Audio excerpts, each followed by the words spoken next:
Os irmãos podem abrir as suas Bíblias no texto que nós lemos. Provérbios capítulo 6. Nós vamos concluir o sermão do Pai, o sermão de número 9. Nas nossas exposições, essa é a exposição de número 58. O tema da nossa reflexão está alinhado com o tema da última. Nós falamos também acerca das consequências. Hoje nós vamos falar também acerca de consequências. Então, no último sermão, nós refletimos sobre as consequências de atos inconsequentes. Hoje nós vamos refletir sobre as consequências de alimentar a cobiça. E aí nós vamos definir um pouquinho essa cobiça, para ficar mais aplicativo, né?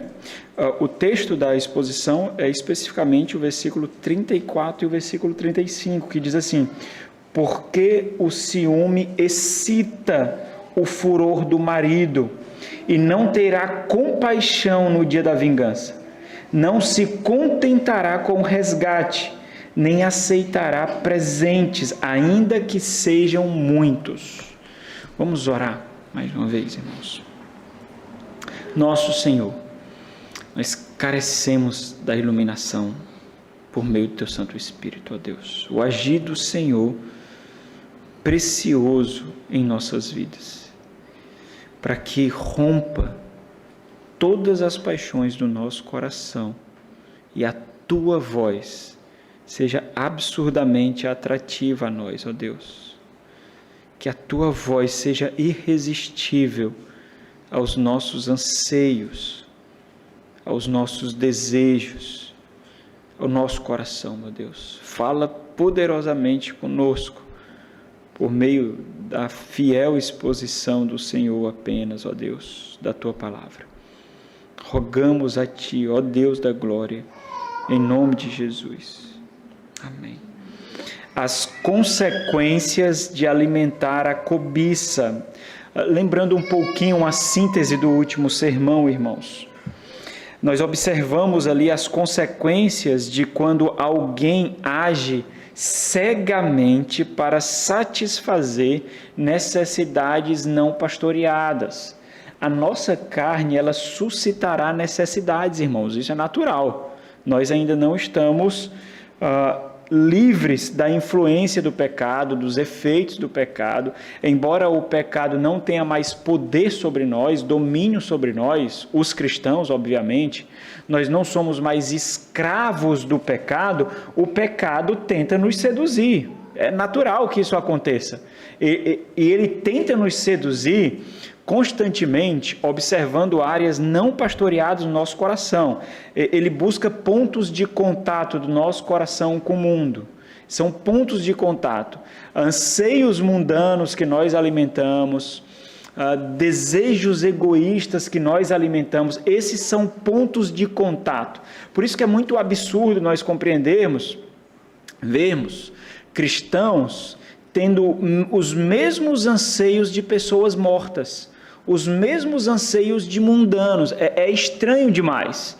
E nós vemos isso com uma facilidade absurda. Então, não pode sair uma moda nova que todos os cristãos correm para fazer o mesmo corte, para comprar a mesma calça, para comprar a mesma blusa, para comprar o mesmo celular, para assistir a mesma série. É impressionante como nós somos influenciados e nós não percebemos que isso tudo são pontos de contato que a nossa carne e o mundo quer tecer no nosso coração para depois utilizar. É impressionante como, com muita facilidade, o mundo dita o que é beleza, dita o que é belo, dita o que é bonito, e nós não nos apercebemos disso, nós não nos ligamos disso. Parece que não é suficiente o Senhor expor para nós a nossa beleza, e nós esquecemos que vã é a formosura, vã é a beleza. Por quê? Porque essa beleza que é fruto de idolatria nossa, ela simplesmente se esvai, irmãos. Se esvai. É por isso que a vaidade, ela é perversa, porque ela corrompe a verdadeira beleza.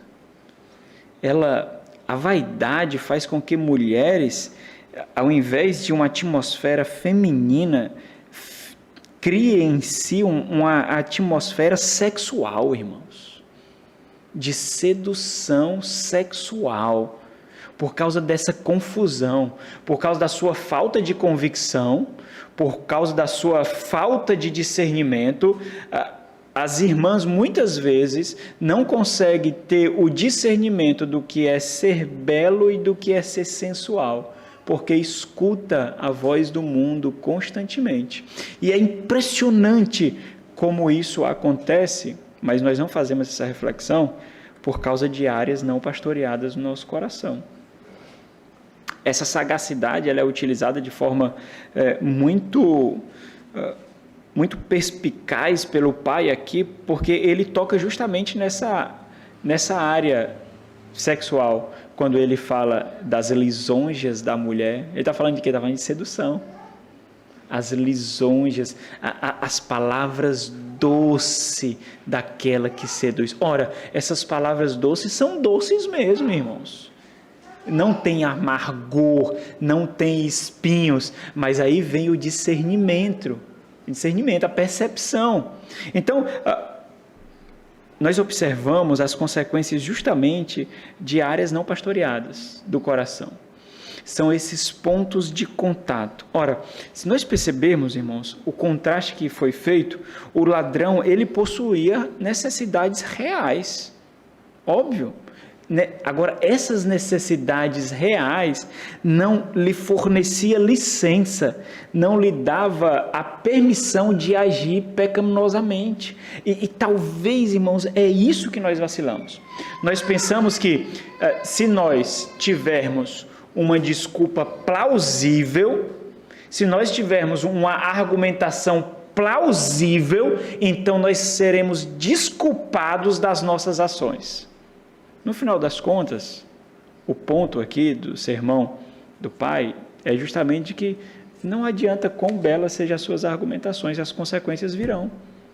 Eu posso estar junto com você e dizer assim, eu entendo perfeitamente, eu compreendo. Eu compreendo todas as suas racionalizações, eu compreendo toda a tua argumentação, mas a consequência é essa. Não tem como fugir dessa consequência. A consequência é essa. Esse é o ponto do sermão do pai. Essa é a grande questão. Não importa, nós podemos estar juntos, vamos chorar juntos, eu caminho junto com você nessa argumentação, muito provavelmente eu faria a mesma argumentação, não importa mesmo como você alimentou, quais foram os meus, não importa, eu compreendo mesmo. Mas nós nos deixamos nos vencer por nós mesmos, irmãos. Porque no final das contas, não importa. Ter fome não é pecado, irmãos. O ladrão, ele rouba para quê? Para saciar a fome. Ter fome não é pecado. Ele teve fome, ele tinha que alimentar essa fome. Ora, mas ele buscou um meio imprudente, pecaminoso, para alimentar, para saciar algo que era natural para ele. Ter fome. Não importa, as consequências virão. E esse é o grande ponto aqui. As consequências serão absurdamente desproporcionais ao ato cometido. Essas consequências virão. É por isso que ele vai ter que pagar 7 vezes mais. É por isso que tudo que ele tem será tirado. Então, se essa é a realidade, quanto mais aqueles que não tendo necessidades reais, buscam satisfazê-las, buscam nutri-las, que é justamente esse desejo, essa cobiça que ele alimenta no coração. O versículo 34, 35, então, ele fecha esse sermão, é a conclusão do sermão do pai. As consequências de alimentar a cobiça. O que é a cobiça, irmãos? O próprio termo ele é bem pejorativo, mas aqui é a satisfação da carne, é a satisfação do ego, é o desejo de satisfazer necessidades pecaminosas. Embora essa mesma palavra pode ser utilizada para outros contextos, mas o próprio contexto aqui define aqui o que é desejo. O termo seria desejo, mas o contexto mostra o teor desse desejo. É um desejo carnal, é um desejo pecaminoso, é um desejo mundano, é um desejo que não iniciou com tanta paixão, tanto fogo, tanto vigor, mas por ser nutrido, por ser alimentado, se agigantou e tomou o coração ao ponto de mover os nossos braços e as nossas pernas. Então, a conclusão do sermão aqui do Pai está diretamente ligada ao versículo 25, diretamente, que é a exortação principal do Pai, quando ele diz assim, versículo 25, não cobices no teu coração a sua formosura. O que ele está dizendo? Olha, não cobices aquilo que passa, não cobices aquilo que é vão, não cobices aquilo que não nutre. Formosura não sustenta relacionamento, irmãos. Formosura não alimenta o corpo, não satisfaz as nossas necessidades reais. Cuidado para olhar a aparência, cuidado para olhar a superfície. Não observe a superfície, não observe a casca, não cobices no teu coração. Então, aqui, irmãos, a figura que é criada é de algo que usa um subterfúgio forjado para esconder algo interior. Então, naturalmente, essa mulher é categorizada aqui, né? Ela é categorizada como alguém que busca tragar vidas preciosas, como alguém que caminha para matar, como alguém cujo desejo é destruir. É a mulher adúltera aqui. Então, ela já é identificada dessa forma, só que ela cria miragens. Qual é a miragem? A sua formosura, a sua beleza. É uma miragem aqui. É para enganar. Então, cuidado, mulheres, quando vocês desejam mostrar os seus dotes físicos. Cuidado. Isso pode estar sendo utilizado para esconder um coração feio, um coração podre, um coração que não merece atenção. Por isso que você busca atrair pelo seu corpo. Por isso que você busca atrair por sua vaidade, por sua sensualidade. Tem que ter cuidado isso. Porque quando nós temos um coração lindo, limpo, nós queremos exibir esse coração. Nós não buscamos miragem para que não olhem para o nosso coração. Nós queremos exibir o nosso coração. Então ele diz, não cobices no teu coração sua formosura, nem te deixes prender com as suas olhadelas. Esse é o ponto principal, porque ele vai mostrar as consequências disso. E o grande ponto, irmãos, é que não guardar os mandamentos do Senhor significa desproteger o coração.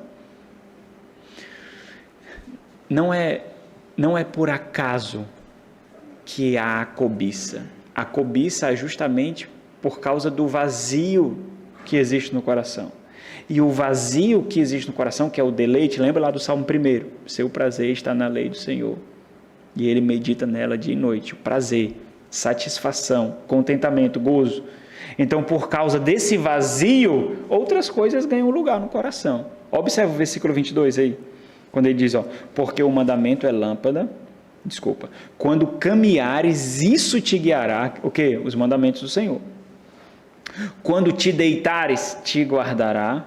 Quando acordares, falará contigo. Estará constantemente contigo a voz do Senhor, os mandamentos do Senhor. Então, os mandamentos aqui, por não serem guardados, torna o coração não pastoreado, desprotegido. O que isso significa? Significa, para nós, não viver intencionalmente, porque o homem carnal, ele vive intencionalmente para a sua carnalidade, ele vive intencionalmente para a sua satisfação. Muitas vezes, carnalidade, irmãos, nem sempre é sinônimo de imoralidade, não, né? No sentido de imoralidade sexual. mas imoralidade no sentido de corromper a moralidade da ética cristã, e carnalidade significa alimentar a carne mesmo, a carne, aquilo que a carne requer. E muitas vezes a carne requer não somente inclinações sexuais, mas aquilo que o mundo pode nutrir, e ele nutre mesmo as nossas satisfações. Então, para nós, isso daqui significa não viver intencionalmente para o Senhor, que é justamente fazer essas considerações. Existem consequências para os nossos atos, irmãos. Não importa o nível das nossas argumentações, não importa, irmãos. Não importa quantas pessoas estarão ao nosso redor fortalecendo as nossas racionalizações. Sabe quando você se satisfaz na concordância do outro, sabe? Quando você busca cúmplices para que, concordando com você, você tenha paz. Mas não adianta, porque só existe um que importa concordar conosco. Não é? É esse, que é o dono da vida. Até da vida de ímpios, porque esses prestarão contas com ele. Então só existe um. Não importa se o meu cônjuge concorda comigo, se o Senhor discorda. Não importa se o meu pastor concorda comigo. O pastor não tem o poder de dar licença para ninguém pecar, irmãos. Não tem. Pecado é pecado. Erro é erro. Ninguém tem o poder de dar licença. Olha, eu permito que você peque. Eu permito. Mas muitas vezes, olha, eu já ouvi racionalização de quem pega dinheiro com agiota, por exemplo, de crentes. O que eu ia dizer? É possível, irmão. É permitido. Você tem a licença só dessa vez. Eu já ouvi. Sabe, com todo um contexto para chegar num ponto. Esse rapaz aqui quis me enredar. Quis me enredar mesmo. Mas não dá. Não tem. Pecado é pecado. Agora observa como nós fazemos. Parece que quando nós buscamos pessoas, e aí tem algumas pessoas cuja concordância nos dá maior paz, né? Pode ser o seu cônjuge, pode ser o pastor. Olha, está fulano pode não concordar, mas se o pastor concordar, fulano e fulano pode não entender, mas se a minha esposa entender, o meu esposo entender, parece que isso nos dá paz. O grande ponto é o seguinte: não importa quantos estarão conosco, existem consequências para o pecado. E nós precisamos compreender isso. Que esse é o grande ponto da sabedoria, irmãos. Nós não somos Maria vai com as outras. Nós não somos. Nós não somos piolhos para ir pela cabeça dos outros. Nós não somos. Nós somos aqueles que seremos minoria. Até aquele grandioso dia mesmo. Mas nós somos a minoria. Então, viver intencionalmente é calcular isso.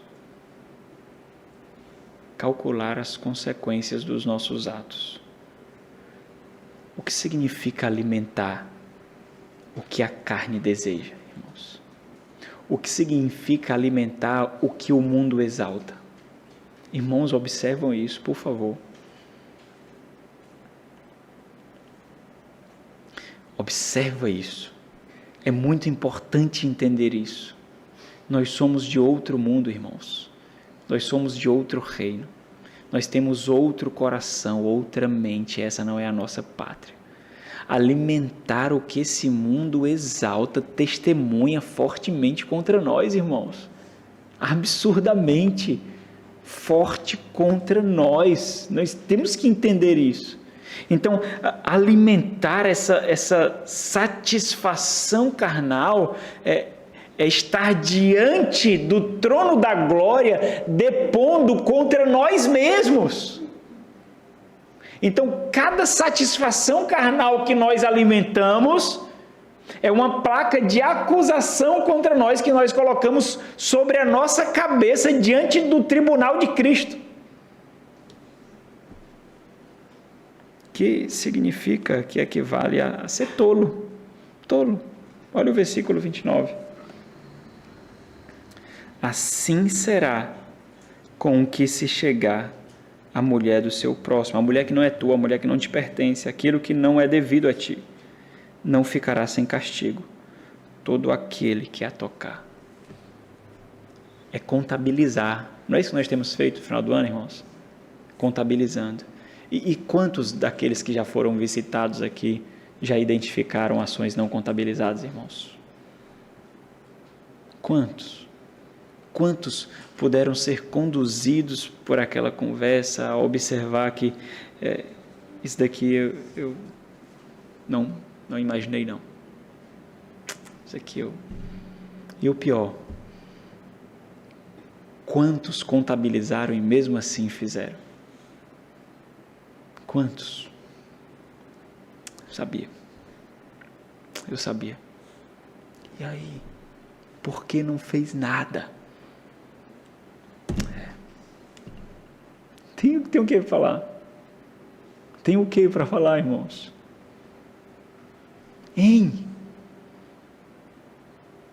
O absurdo nos cala, irmãos. O absurdo nos constrange e nos cala. E é melhor que não fale mesmo não. Porque senão vira mais argumentações, mais racionalizações, e é pior para você. Então, diante da racionalização do pecado, nós não deveríamos ouvir as nossas palavras rebuscadas, nós deveríamos ouvir a repetição tolo, tolo, tolo, tolo, tolo, tolo, tolo, tolo, tolo. É assim que deveríamos ouvir. Não deveríamos ficar vaidosos pelo nosso poder eloquente de argumentar. Ninguém se impressiona com você. Você pode impressionar o seu cônjuge e é a sua maior desgraça. Se você impressionar o seu cônjuge. Se o cônjuge ficar impressionado de você, é a sua maior desgraça. Triste da esposa que se impressiona com o marido. Triste do marido que se impressiona com a esposa. Não conhece a pecadora que está do seu lado. Não conhece o pecador que está do seu lado. Acho que o grande ponto de impressão assim, que tem que surgir é o fato de ver Cristo sendo tecido ano após ano de forma mais pungente e ter a plena convicção de que não foi ele, não. De que não foi ela. Foi o Espírito Santo agindo apesar dele, apesar dela mesmo. E isso não alimenta o ego de ninguém, não. Por isso a conclusão, irmãos, no versículo 34, versículo 35. Porque o ciúme excita. Olha aqui, entende isso aqui? O ciúme, ele está dizendo aqui, o ciúme excita. O ciúme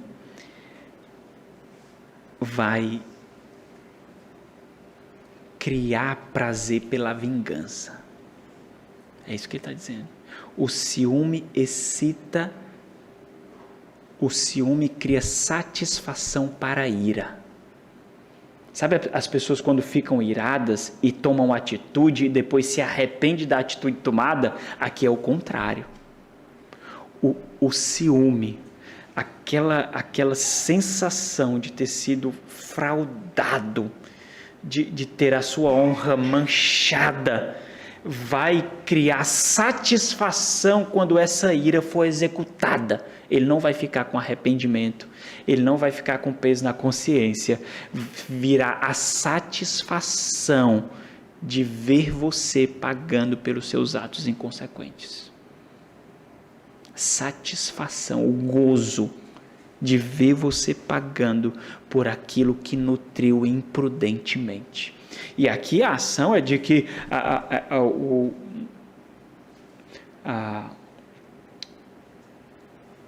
o adultério era tratado publicamente aqui, não era no privado não. Então a execução aqui da justiça não é de um ato privado, único e isolado não. Era da exposição pública de fato mesmo. Olha o que ele diz. Porque o ciúme excita o furor do marido. Obviamente, irmãos, aqui ele está falando aqui do fato em si do adultério. Ele ampliando um pouquinho mais a aplicação, nós vamos para os pecados sagazes, mas a relação principal é de Deus e o seu povo aqui. é Deus e o seu povo. Ele está falando da justiça de Deus que virá sobre aqueles que não se dobraram diante de Deus. E a satisfação de Deus fazer se cumprir a sua justiça.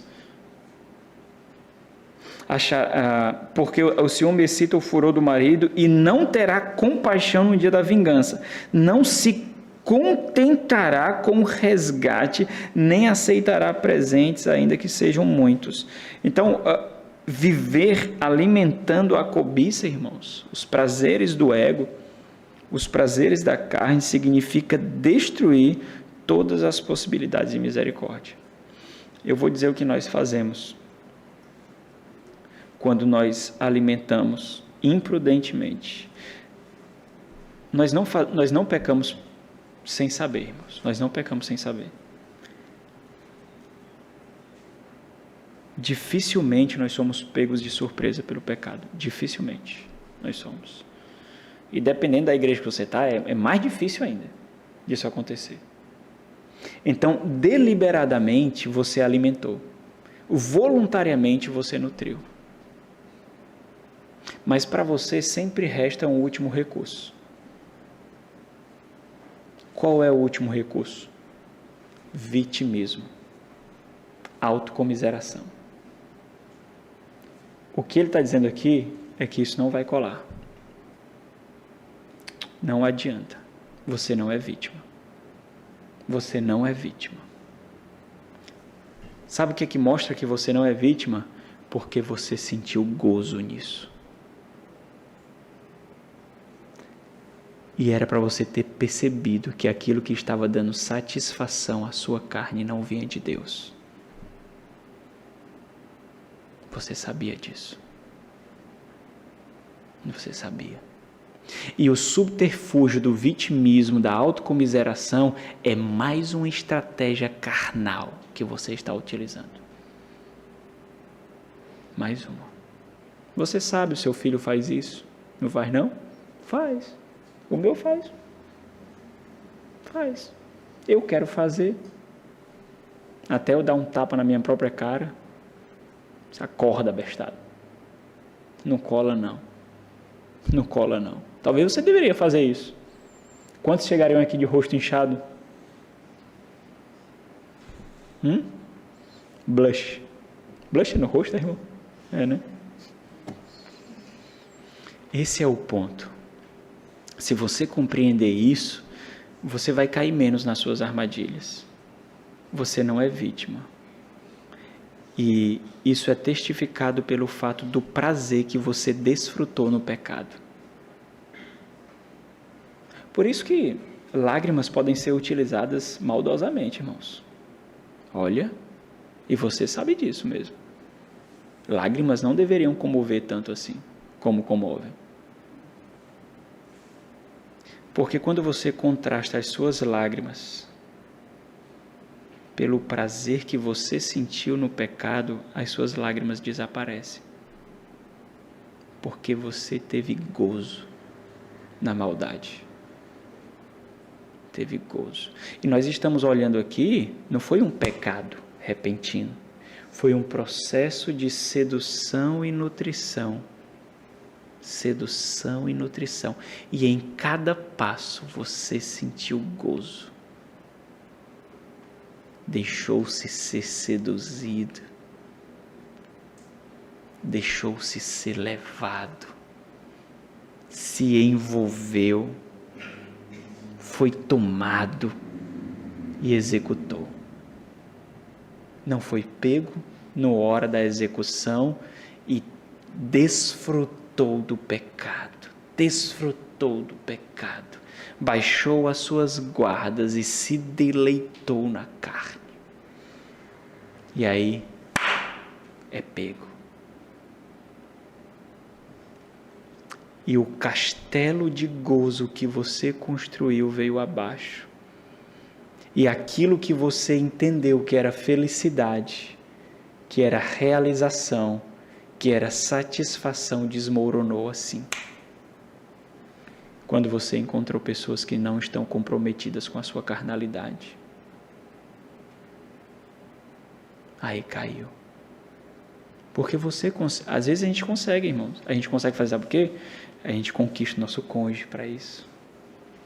A gente conquista o nosso irmão, consanguíneo, nossos irmãos, os nossos pais. Até nós conquistamos alguns do nosso meio.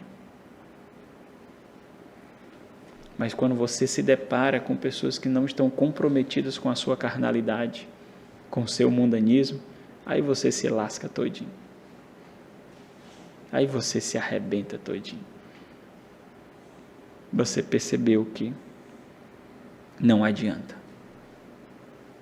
As consequências virão. E inevitavelmente terá exposição e dor. Inevitavelmente. Inevitavelmente. Exposição e dor. É inevitável. E lembra que o que o pai está fazendo? Ele está criando um cenário.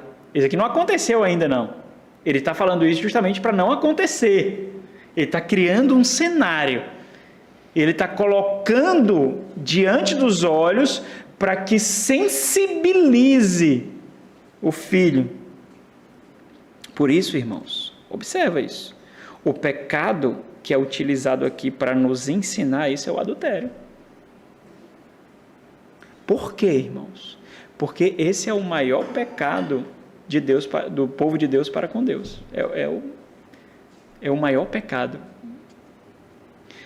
Porque o adultério é o abuso, é o escárnio do amor, é a corrupção do que é amor.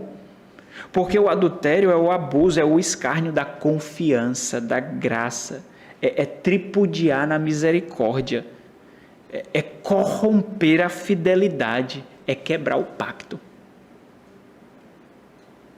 E isso não acontece assim. Por quê? Porque para que isso aconteça, valores precisam ser modificados, irmãos. Ninguém quebra a fidelidade assim, ninguém quebra a confiança assim, ninguém corrompe um pacto assim. Esse processo de sedução, esse processo de conquista do coração, o que é que faz? É a mudança de valores, gradativamente. A mudança de valores no nosso coração. Até o ponto que o inimigo tem a propriedade do nosso coração e o nosso coração não seja exclusivamente do Senhor. É assim que acontece a sedução. Daqui a pouco você vê pessoas que antes se portavam de um jeito e de repente estão com a mente completamente diferente. Rapaz, como é que a pessoa muda assim de uma hora para outra? Não foi de uma hora para outra. Algo estava acontecendo aqui, só que tinha uma estrutura erigida, tinha uma estrutura de pé. Mas de repente cai essa estrutura, porque tudo aqui já foi modificado. E aqui o ponto é o seguinte: aquilo que você cobiçou em secreto será tratado publicamente. É o adultério aqui. Era assim que era tratado o adultério. Em praça pública. Na frente de todos. Então, o que foi alimentado e vivido secretamente será punido publicamente.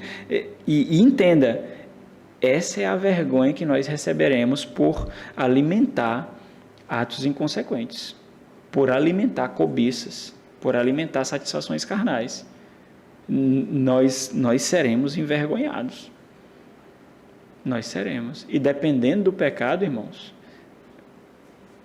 quase todas as vezes que a palavra for pregada no púlpito, você será lembrado da sua inconsequência. O seu pecado será ecoado. Às vezes, quando alguns irmãos vêm visitar a nossa igreja e às vezes esboça que quer fazer parte da nossa igreja, né, eu menciono, dependendo da situação da pessoa, né, às vezes essa pessoa chega com marcas. E eu digo, você vai ser exposto. Não que outros saibam, mas você vai ser exposto para você mesmo.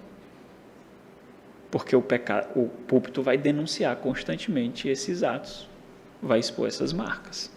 Você está pronto mesmo para isso? Você está preparado? Porque o púlpito ele não irá se eximir de falar, não.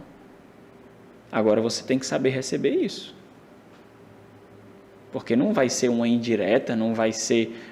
não. O púlpito ele vai exibir. Porque é isso que tem que fazer. né? Exibir corações mesmo. As consequências de alimentar a cobiça. Você sabe quais são essas consequências? Você entende quais são as consequências? E esse é o grande ponto. O prazer da cobiça não nos faz discernir as suas consequências, irmãos. Porque é prazer mesmo, irmãos. É uma satisfação inebriante, sabe? Que embebeda-nos. É essa satisfação que não nos faz discernir. Então, olhe com outros olhos. Observe com outros olhos.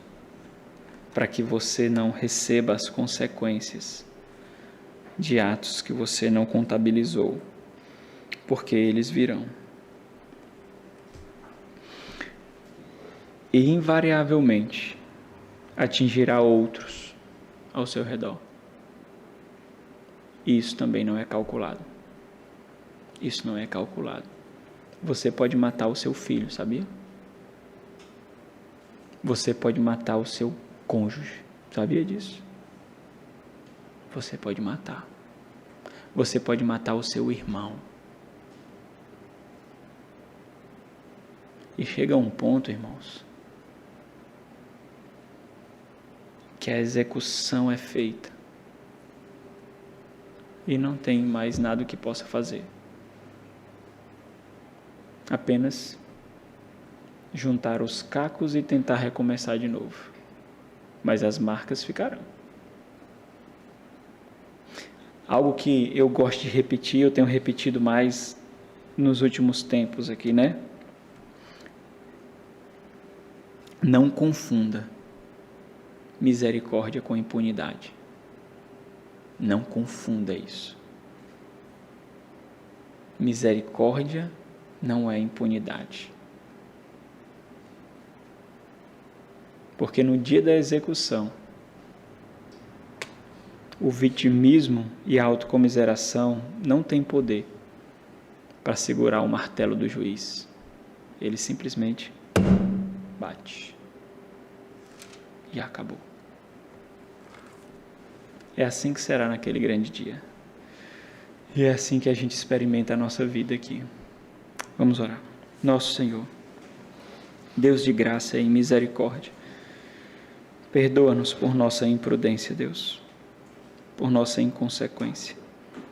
Perdoa-nos, ó Deus, por não pastorear o nosso coração como deveríamos. Perdoa-nos, ó Pai, rogamos a Ti. Ajuda-nos, ó Senhor da glória, pelos olhos do Teu Santo Espírito, que nós possamos ser conduzidos em graça, uns pelos outros. A piedade, a devoção, a mortificação, para que sejamos cuidados intencionalmente por nós mesmos, ó Deus, pelo nosso próximo, por aqueles que o Senhor colocou ao nosso redor para pastorear as nossas vidas. Livra-nos de consequências dolorosas. Dá-nos sabedoria, ó Deus, para que vivamos para exibir a Cristo e identifiquemos áreas em que isso não está acontecendo, em que nós estamos exibindo a nós mesmos, ó Deus, e mortifica-nos para isso. Em nome de Jesus. Amém.